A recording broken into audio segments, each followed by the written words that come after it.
Geneva में एक स्मारक है जो एक विशाल टूटी हुई कुर्सी को दर्शाता है। ये दुनिया के प्रमुख इंटरनेशनल कानून और सहयोग के लिए प्रीमियर ऑर्गन के सामने ही स्थित है। स्वागत है आपका इंडस्ट्री रिपोर्ट एंड एनालिसिस में। चलिए बात करते हैं यूनाइटेड नेशंस के बारे में। यूनाइटेड नेशंस में वादे तो होते हैं पर काम कम होता है। यहाँ ज़्यादा फाइल का काम होता है, असली बदलाव नहीं।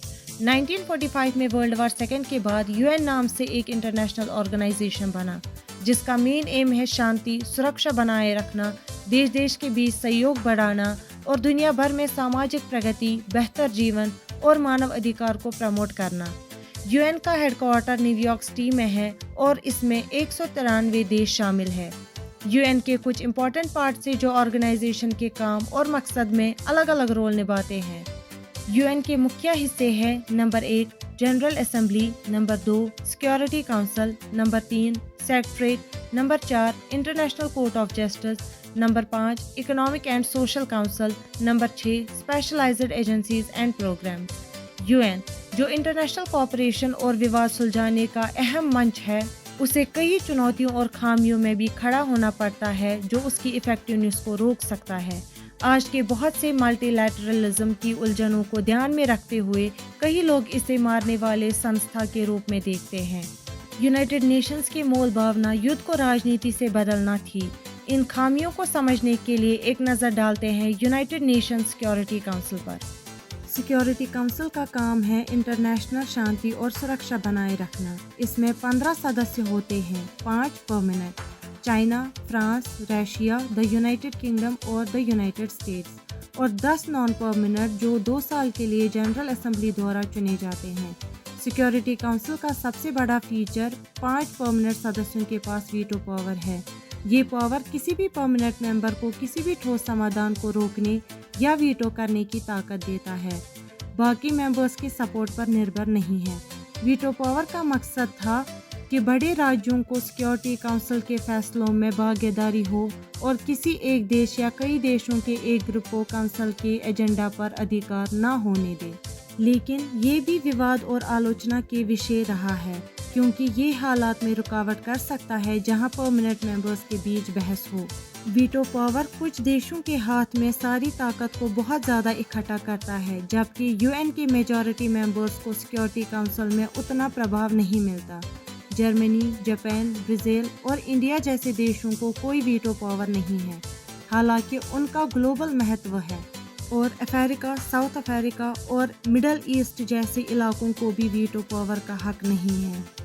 इस असमानता से छोटे और कम प्रभाव रखने वाले देशों की आवाज़ कम हो सकती है, जिसे यूएन के प्रिंसिपल ऑफ सॉवरेन इक्वालिटी कमज़ोर होता है। इस असमानता के उदाहरण है रशिया के यूक्रेन में और अमेरिका के इराक में कार्रवाई। अमेरिका अक्सर इसराइल से जुड़े फैसलों का विरोध कई बार वीटो का इस्तेमाल करता है, चाहे वो अकेला ही क्यों न विरोध में खड़ा हो।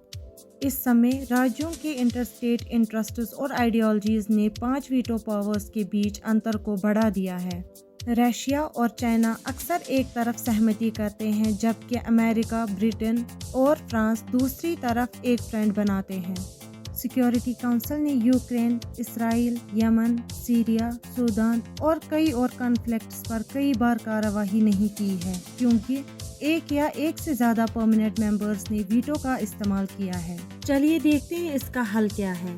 सिक्योरिटी काउंसिल को असरदार और कामयाब बनाने के लिए उसके पावर्स, फंक्शंस और मेंबरशिप को दोबारा सोचना ज़रूरी है। सिक्योरिटी काउंसिल के इस समय की टीम, खासकर उसके वीटो मेंबर्स में कुछ खामियां हैं।